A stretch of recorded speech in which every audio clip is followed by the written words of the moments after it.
صلی اللہ علیہ وسلم. لہذا وہ اعتراض بھی ان کا ختم ہو گیا.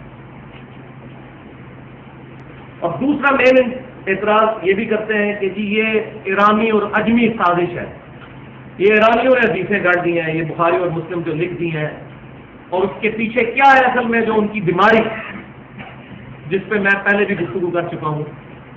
اصل مسئلہ ہے ان کی بیماری ناسبیت، اہل بیت کے ساتھ دشمنی. اصل میں یہ ہے ناسبی اور یزیدی، اور بخاری اور مسلم میں اہل بیت کی شان میں درجنوں حدیث ہے، حتیٰ کہ صحیح مسلم کتاب الایمان میں حدیث ہے شروع میں علی سے محبت نہیں کرے گا مگر مؤمن، علی سے بغض نہیں رکھے گا مگر منافق. محبت علی از دا لٹمس ٹیسٹ آف ایمان. ان کو علی کے ساتھ چڑ ہے، 90 سال بنو امیہ کی انہوں نے تنخواہیں کھائی ہوئی ہیں، ان کو علی کی محبت کیسے ہضم ہو؟ وہ تو بخاری مسلم میں سے اگر میں بیان کرنا شروع کروں تو ہمارے 14 قطب روشن ہو جائے کہ صحابہ کرام صحیح مسلم میں حضرت علی کی شان میں حدیثیں بیان کرتے ہوئے ڈرتے تھے، مرنے سے پہلے حدیثیں بیان کی ہیں. جو غدیر خم کی جو صحیح مسلم کی حدیث ہے، زید بن ارقم کے الفاظ ہیں مسلم میں، 6228 نمبر حدیث پڑھ لیں کتاب الفضائل میں، کہ میں بوڑھا ہو چکا ہوں، میں نہیں اب چاہتا کہ میں رسول اللہ صلی اللہ علیہ وسلم کی طرف کوئی ایسی بات منسوخ کروں جو میں نے نہیں سنی. میں چاہتا ہوں کہ کچھ باتیں میرے پاس ہیں وہ مجھ سے سن لوں. پھر غدیر خم کی انہوں نے حدیث بیان کی. اتنا ظلم کیا بنو امیہ نے.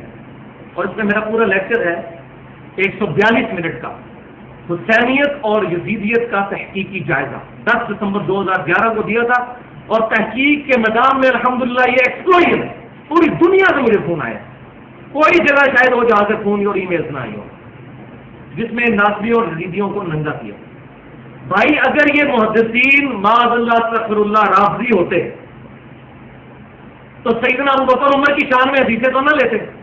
اسی لیکچر میں نے ایسی ایسی حدیثیں بیان کی ہیں کہ وہ صرف اہل سنت کے منہج والے ہی لے سکتے. تو یہ کتنا بڑا ظلم ہے. تو اصل میں ان کے ٹانڈے جو ہے نا وہ ان منکرین حدیث کے، ان ناسبیوں اور یزیدیوں کے ساتھ ملتے ہیں، جن میں top of the list Mahmood Ahmed Abbasi.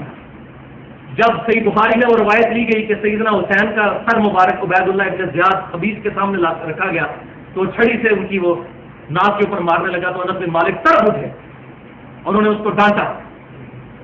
تو محمود احمد عباسی کہا کرتا تھا کہ ہاں بخاری کھوتے نے بھی یہ حدیث لکھ لی ہے معاذ اللہ، اور امام بخاری نے سیدنا حسین کے فضائل کے والے چیپٹر میں لے کے آئے. تو اصل میں یہ ہے منکرین حدیث. فیض عالم صدیقی یہ ہمارے لیے بالکل یہ اکیڈمی کے پیچھے مسجد ہے جہاں پہ وہ نماز پڑھایا کرتا تھا. پھر اللہ تعالیٰ نے اس کو کسی کے ہاتھوں مروا دیا، قتل ہو گیا. وہ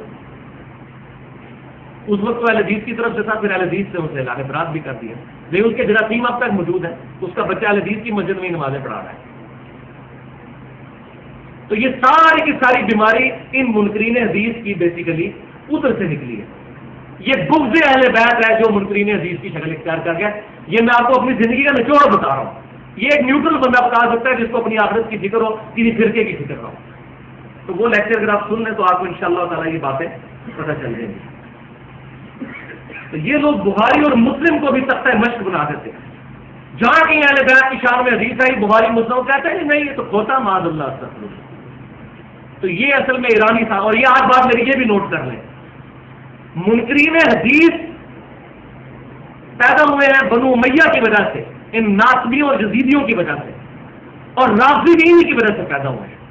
اگر یہ کام نہ کرتے کبھی بھی رافضی نہ پیدا ہوتے. شیعہ کی بات نہیں میں کر رہا ہوں، شیعہ تو اہل سنت کے منہج پہ ہیں، جو شیعہ نے علی ہے. آج کے شیعہ کی بات نہیں کر رہا ہوں، نہ آج کے اہل سنت کی بات کر رہا ہوں، پہلے 300 سال. تو شیعہ بالکل ڈفرینٹ چیز ہے. رافضی یہ بدقسمتی ہے کہ آج کل اکثر شیعہ جو ہے وہ رافضی ہوتے ہیں.